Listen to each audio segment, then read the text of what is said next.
So what's up, everyone, and thank you for tuning in to another episode of the StinaShow. This is a special episode. We are here highlighting essential workers. I want to say thank you to all the essential workers who stuck it out through COVID and kind of did what other people didn't want to do. That's the blatant, honest truth. These three ladies, they stuck it out at their jobs, and they made a world for you possible that wouldn't have been possible without these essential workers. So thank you guys so much. Thank you for having us. Thank you. So I'm going to start with asking everyone what their name is, where they work, and then how long they've been doing it. Okay, so my name is Amanda. I've worked with you before. Hey. I'm a respiratory therapist. I've been doing that almost 8 years now. And yeah, I love it. It has its challenges, but I really enjoy what I do overall. I enjoyed it when I was in it too. My name is Glenda, and I am a first-year English teacher. Okay. And so it's definitely been a challenge. I graduated in May of last year, and so things have just been crazy, but I'm blessed. You know. Hello, everybody. I'm Kiana. I'm the lead custodian at an elementary school. I have been in the custodial business for about 8 years total. Okay. So we got some vets in the game, y'all. We got one newbie and some vets. Yes. So you guys, they really made this happen for us. So y'all not going to hear me stop thanking them so much for letting the world continue to go when we all were taking a break. We all were chilling. So I think that important thing to highlight is thank you. So we're going to start off with the first question was, what was your initial thoughts when you first heard about COVID? My initial thoughts when I first heard about COVID, I didn't really know what to expect.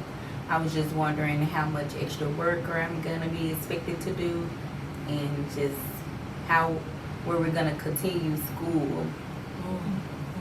And then you have a family too, so how that was going to affect your son, how that was going to affect your family members that you come into contact with. Yeah, exactly, because I feel like being around so many people all the time, 5 days a week, dealing with everyone in the school, it really did make me wonder about how bad was this gonna get, or how out of hand, because with my son at school too, it's nothing. I was wondering, like, how were we gonna get about. I felt like 2 times as much pressure, Right. with both of us being at a school 5 days a week. I can definitely understand that. My initial reaction was like, okay, wow, like, how long is it gonna be? What are we gonna do? You know, are we gonna be in quarantine for the whole school year? Like, what's gonna happen? And it was just unexpected, you know, as everyone mentioned, and it was definitely a transition. I actually ended up transitioning from the medical field into teaching during COVID, and so for a little while we were furloughed at our jobs. It was just a lot of uncertainty, and I think a lot of people just experience the same things. So same statement, like, you have family too. You Yeah. have people you come into contact, and you're a teacher. You have all these students you have to deal with. So I know that was like, you know, what's going on? Yeah, and I mean, I was wondering, like, you know, with the job situation, it's like, okay, are they gonna enforce, you know, vaccinations, or what are they gonna do? So yeah, definitely. Okay, so when I first heard about COVID and that it was like a respiratory virus, it was like, okay, so clearly I'm not gonna not be involved at all as a respiratory therapist. And it just made me think, like, you know, when you think of the front line in our job, it's like we are like pushed into it, and I just feel like all of the safety precautions and things at work, I just knew all of that was gonna go out the window. I knew that things were gonna be like, I just knew everything was gonna go chaotic, and it did.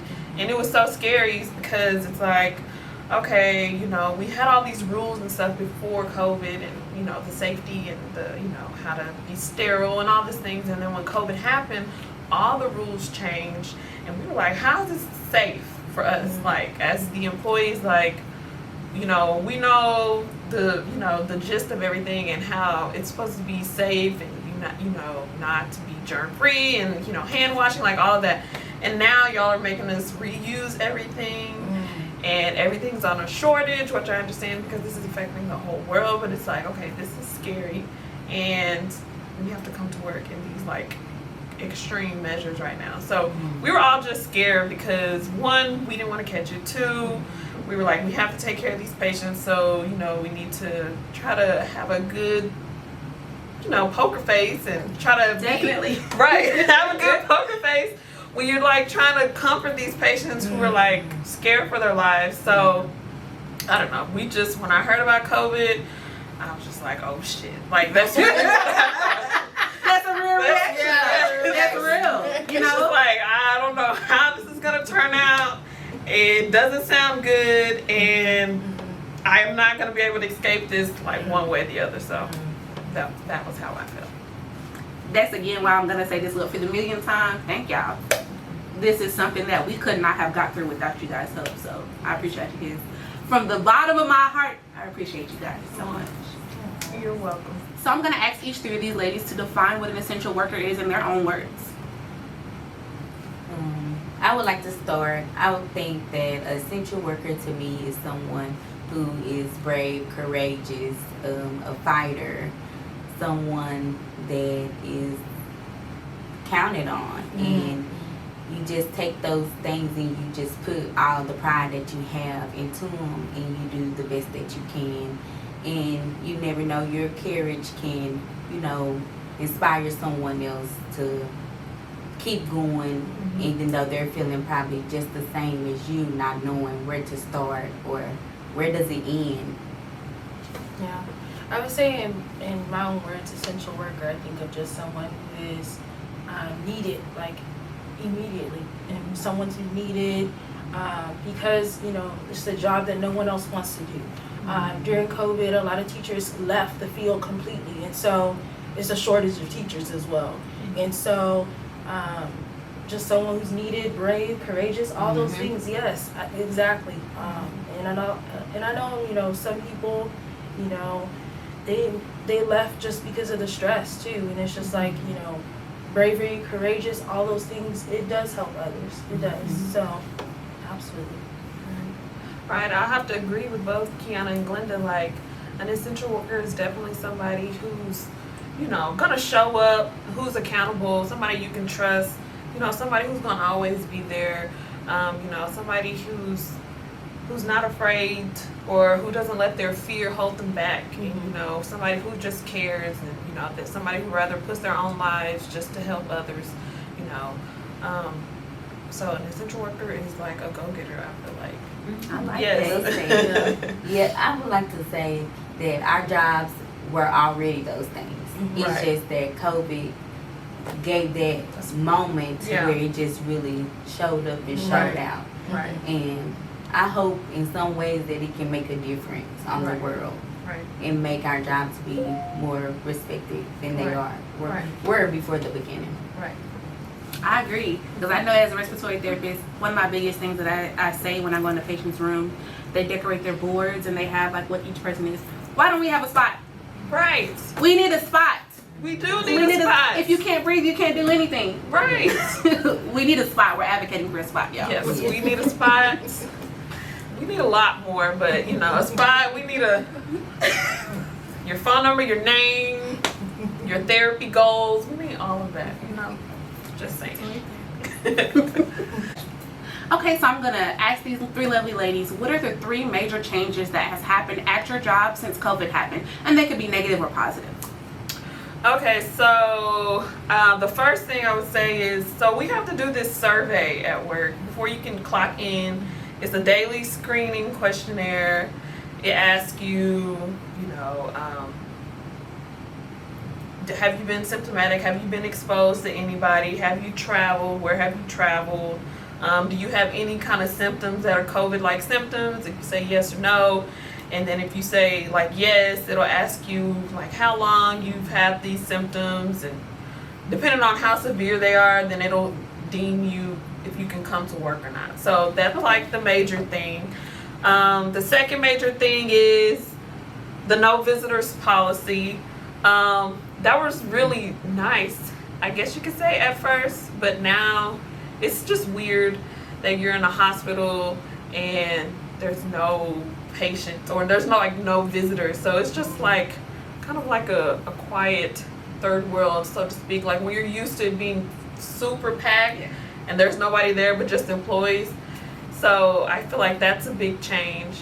Another change I would say is the PPE rules.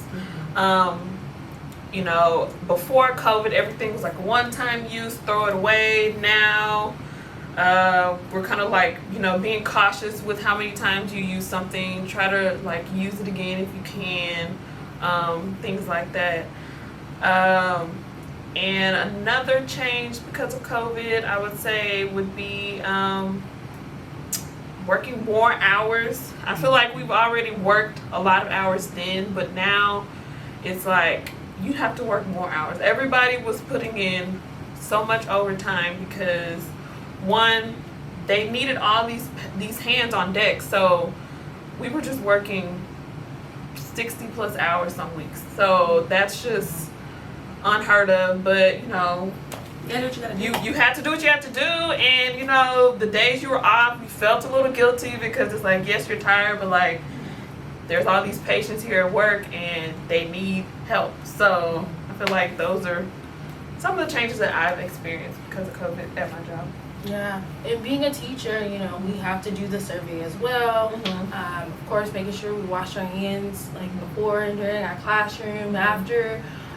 So definitely a lot of like cleanliness, which I like going on. Right. And you know, for me, I have students who I just make sure that they sanitize their hands before they come in my classroom, just to make sure that everyone's being safe. You know, if they cough, make sure I'm sanitizing their desks. But yeah, that was a change and adjustment. Also, classroom placement. So I have to spread out my desks and make sure, you know, everyone's 6 feet apart. I can only have up to 10 students in my classroom, so that's another transition. Also with asynchronous learning, so I have some students who sign in online and then some in the classroom. So just adjusting my lesson plans to accommodate everyone. So that was also an adjustment. And then like you said, just longer hours. Sanitizing takes time.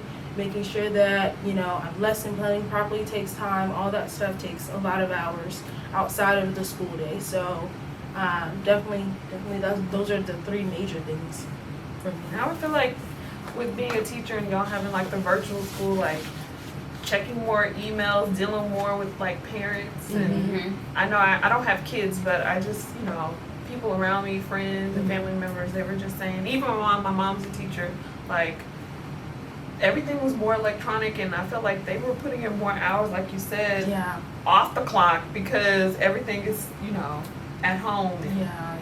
Took so much time to prepare. Right, you have so much time to prepare for things, and people are always calling you, and especially at the beginning, things weren't working. So, you know, trying to figure out why that didn't work, or like I knew it was stressful on the teachers. A lot of kids couldn't figure out like how to use Zoom and Google and like just the online learning platforms. It was crazy. Parents couldn't figure it out. Listen, I was like, take them to the king. Take my kids to the king. We're going to see Jesus, because this virtual school is not for me. It's not for me. Right. I was like, grandmas, y'all want to be grandmas right now? Like, let me sing you. Shout out to my mama, shout out to mama, granny. Y'all can have them all the school week, because it was just an abrupt transition. And I remember at the beginning of the year, just the emails were coming back to back, and I didn't even know when to enroll my daughter. Remember, I was like, friend, when do I enroll my daughter? Because the emails were like, okay, come this day. Then I would get another one that says this day. Then I would get another one that says, well, this grade. And I was like, oh my God. Definitely so much to keep up with.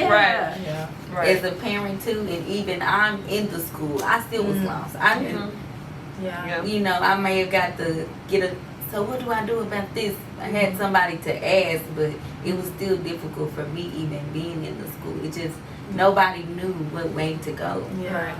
And we had students test positive as well, so that was also something that we had to, you know, notify you know, the students' families and parents, and I'm just like, oh my goodness. So all of the stuff just to send our kids to school with to protect them. They had to have water bottles. They could not use the water fountain. It was just all that stuff. But for myself at work, I did face a lot of different challenges and a lot of more responsibilities. Not really any extra money during the time. When school actually went out to where they actually closed school, I never thought that we never seen such a thing. Yeah. Never. It's unheard of. To us, you know, unless maybe you have somebody very older to speak with about, but I think when I researched the last pandemic like this, it was so long ago, I don't think we know anybody to even get advice from Right. or Yeah. to help you feel, you know, better or what steps to take. When school closed, it was a good thing for me in a way because as a supervisor, I still had some responsibilities to check on my building and make sure everything was safe, you know, but I was blessed with receiving my regular paycheck, but also getting hours to do what I had to do. Yeah. But my workers that worked for me, they were at home with all this time off, just, you know, I guess like to vacate, you know, and they got paid. They didn't have any worries, you know, but it also made it hard when they finally did come back to work.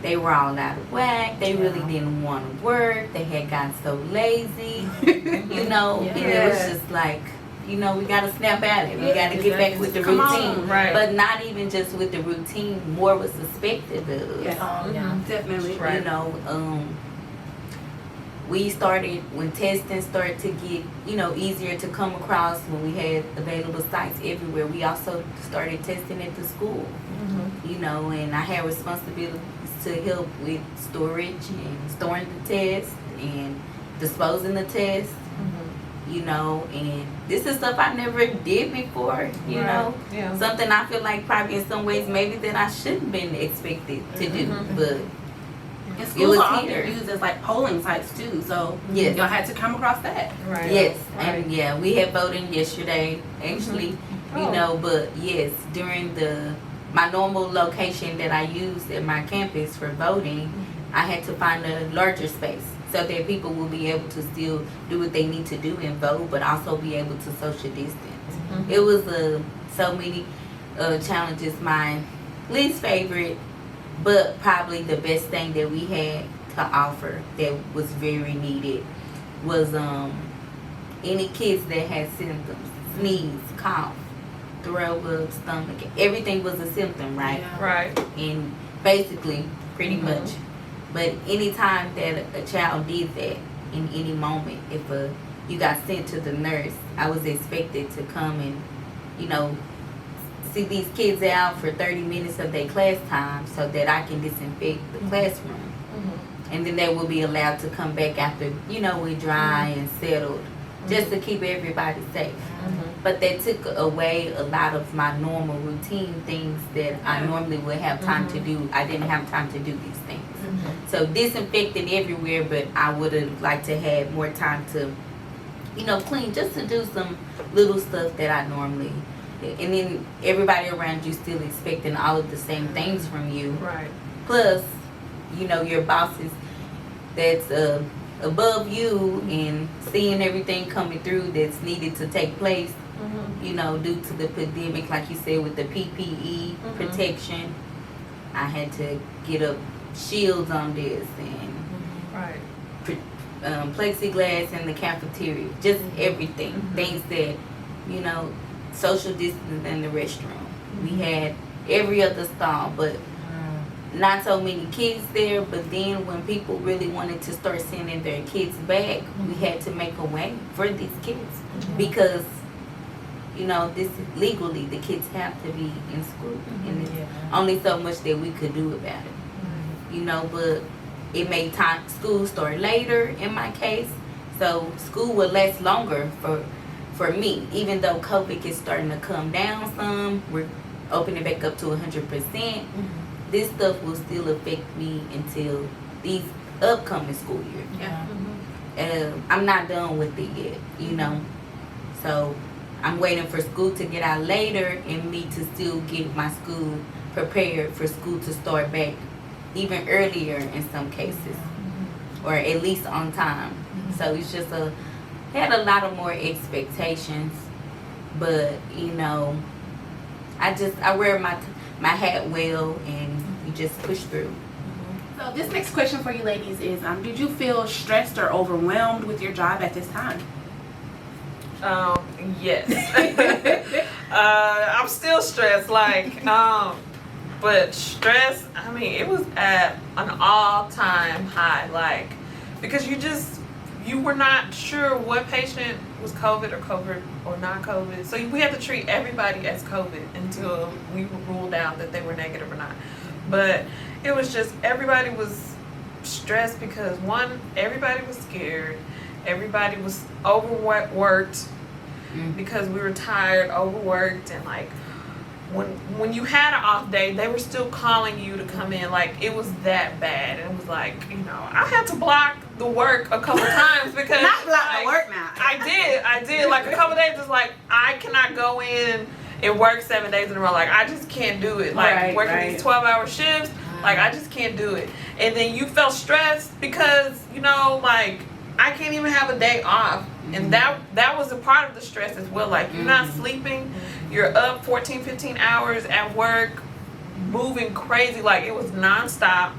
It was busy, so you weren't just sitting around. No, you were moving. So you were exhausted, stressed out because you're trying to make sure you're being as sterile and clean as possible. Make sure you're washing your hands and after every room, making sure you were taking off your PPE properly. It was just a lot going on, and I feel I know people maybe have thought about it, and I know they talked about it on the news, but when you're actually in it, it was just more stressful. And then you had infection prevention, people walking around with their little, to-do list and, making sure everyone's doing this. So they're you have all these extra eyes watching you on top of you trying to do your job. So I feel there was just a lot going on. So it was definitely stressful. And I say it's still a little stressful now. It's not as bad as it was before, but it's just the after effects. I feel there's a lot of mental things that you go through when you've lived through a pandemic, so you can say. So I just felt I was having all these symptoms in your body that I wasn't recognizing, and it was I think this is because of stress from work. And so yeah, to answer your question, yes, I feel it was very overwhelming because you had all these patients also normally we have a lot of patients that you take care of, and with COVID it was all hands on deck. No patient is off limits. Everybody has to pitch in and do it, but there's only so many respiratory therapists per patient. So it was we're on a national shortage of us, and it was you just had all these patients, and you're supposed to, like you said earlier, maintain your normal job and do all this extra things that they have us doing, and they just expect so much of you. And so that's what I guess the main thing made it so overwhelming sometimes. Yeah. My stress level was yours, 10 out of 10. Right. Because just with teaching in general, just learning the systems that I needed to learn so I could be the best self for my students, it was crazy. And then of course with admin, they equally don't know. Everyone's in the same boat, whether you've been there for 10 years, 20 years teaching. And so Absolutely. Preparation was it was crazy. A lot of the emails from parents, emails from students, well, Miss, when can we come back? Because a lot of our students, they wanted to come back. It was just the attendance was crazy because it fluctuated so much to where our jobs briefly were in jeopardy. We had to do efforts towards attendance, getting kids to, come in and do their work, and it was crazy for a brief moment. So yeah, 10 out of 10 for sure. How about you? Yes, my stress was on 10 as well. Like you said, just not knowing what to do, not knowing to go left or to go right or up or down. Just figuring out things as you go along the way, or maybe even making a few mistakes to get it right, So it was definitely a challenge, but I think it definitely built me as a person to where, if I get into a situation where I don't know what to do, it's okay, just calm down. I've been here before. So it definitely put in some growth as a person, I would like to say, but very stressful, very overwhelming. Yes. Okay, so my next question for these lovely ladies is, did you guys feel appreciated during this situation, the time?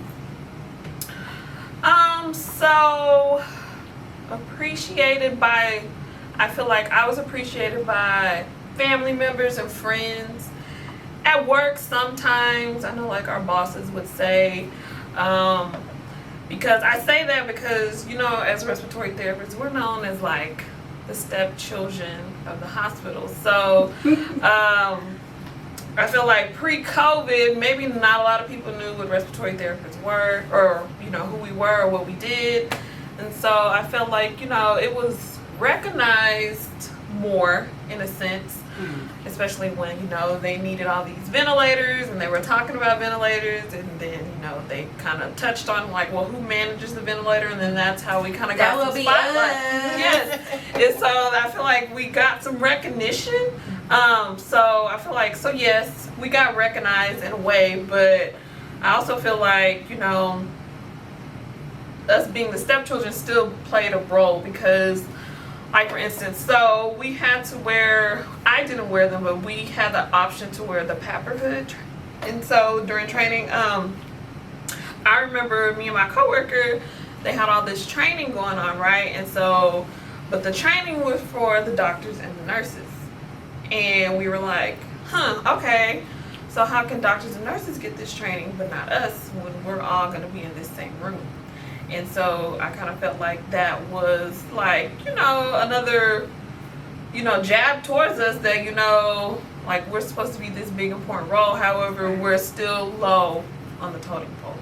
So I felt like, you know, you take one step forward, you still get knocked back 2 times. So I feel like as a whole, I feel like more people are aware of what I do and what my job is, but we still have a long ways to go. But I think moving forward, and for the future RTs coming in, like they have, I feel like they're coming in at a better time where they are recognized a little bit better, and the respect there, it's still growing, but I mean, we got some recognition. So I like to piggyback off that. Some of my favorite shows, I feel like they were putting respiratory on there. Y'all know I love Grey's Anatomy. I'm a Grey's Anatomy fanatic. I love that they were like respiratory, and they were saying different things in shows, and I was like, okay, now we still don't have a spot on the board. We still don't have. But I absolutely love that. Now when you ask who saved your life, it's not just the doctor, the nurse. People are actually putting my respiratory therapist, and I love that. I love that. Right. Yes. Needed. Awesome. That's awesome. In teaching, in the world of teaching, a lot of the compliments I get, oh, you guys don't get paid enough for what you guys do. That's true. That's true. I would agree. You know, with everything happening, you know, Teacher Appreciation Week is next week.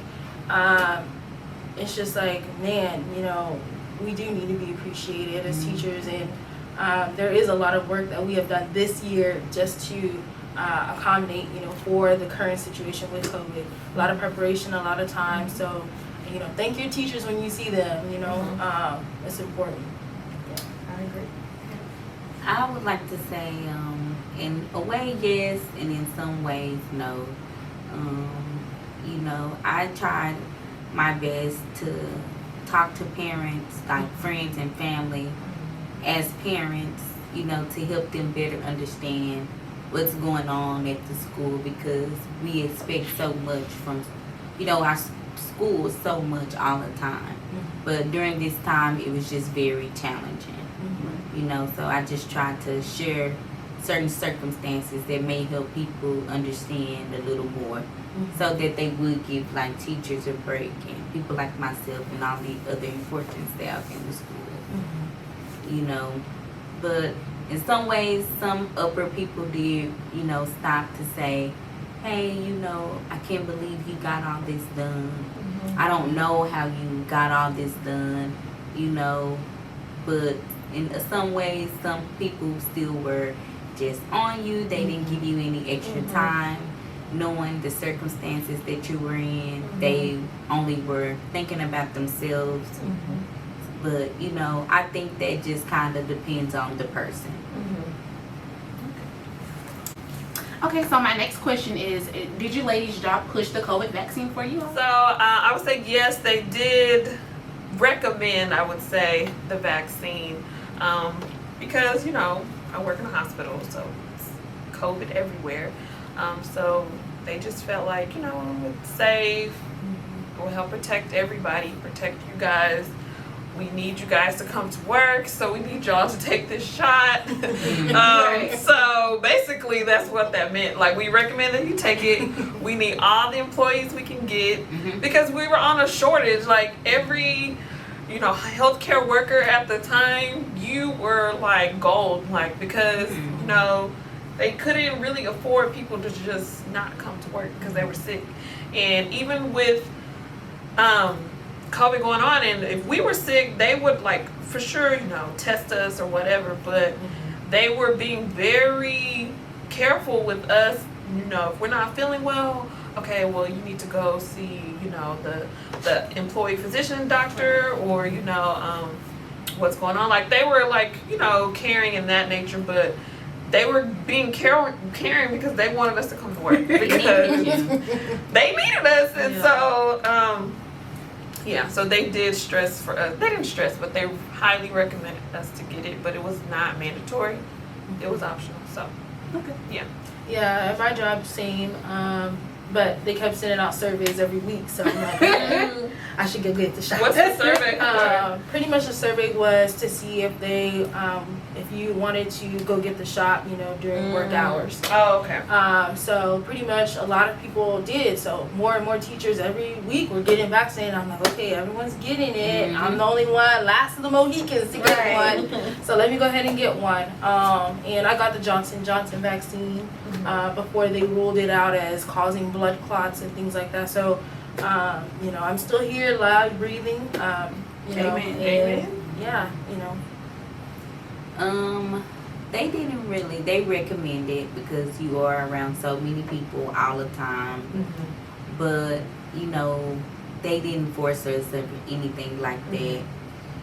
But it is funny, like everybody's constantly asking you every time they get a chance, as they get one or as they complete both doses, they want to know, are you vaccinated? And you get it because you want to make sure that you're safe and the more people, but still was optional. So my last and final question for these ladies is, do you guys know of anybody who personally was affected by COVID? So for me, thankfully, no. My immediate family, to my knowledge, nobody came up positive. I'm thankful to still have 3 grandparents still alive. My mother and father, my brothers, none of us got it to our knowledge. One of my best friends, she got it, but she got it a mild case of it.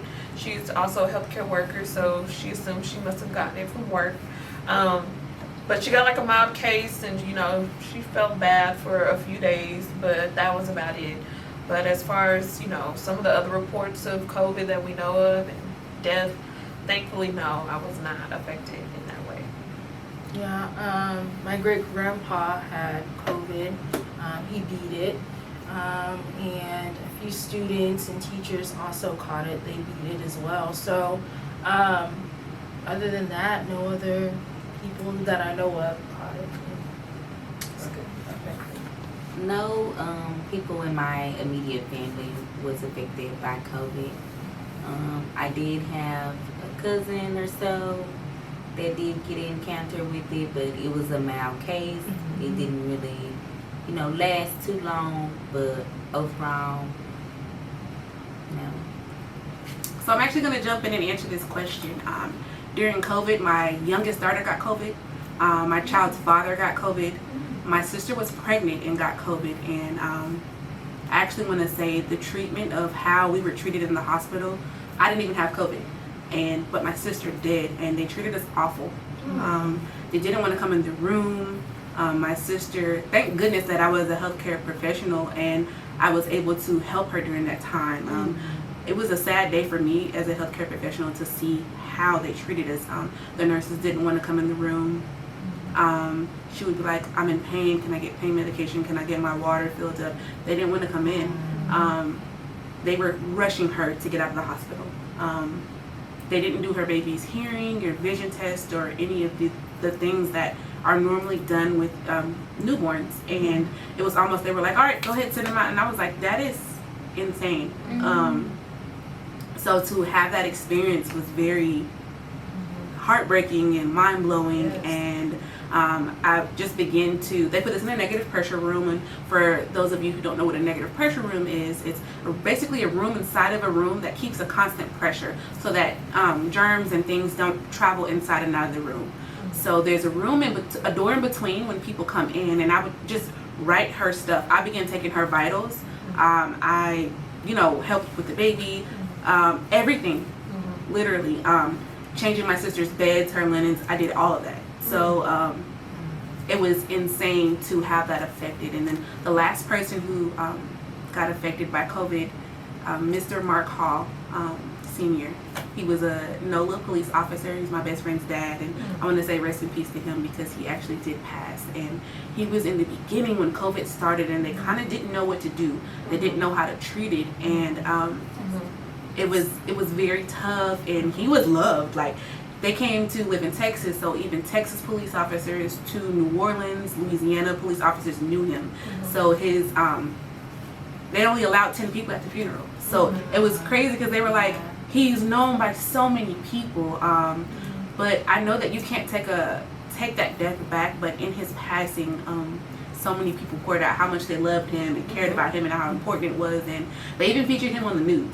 So I was like, okay, Mr. Hall, okay. So good. I love that they gave their family that time and that spotlight. But I know it was tough because they absolutely did need it. So he's the reason I even did this essential worker project, because I wanted to dedicate it to him. Rest in peace. Rest in peace, Mr. Hall. Thank you, guys. Okay, so I want to thank these ladies for being here. I can't say it enough. Thank you guys, thank you guys, thank you guys, because essential worker to me means a worker who the world would have stopped turning if we didn't have you guys. So even though the mandates are slowly lifting in different places and the vaccine is available, I want to stress to please, please, please wash your hands, wear your mask, stay 6 feet apart. Stay safe, everybody. Thank you.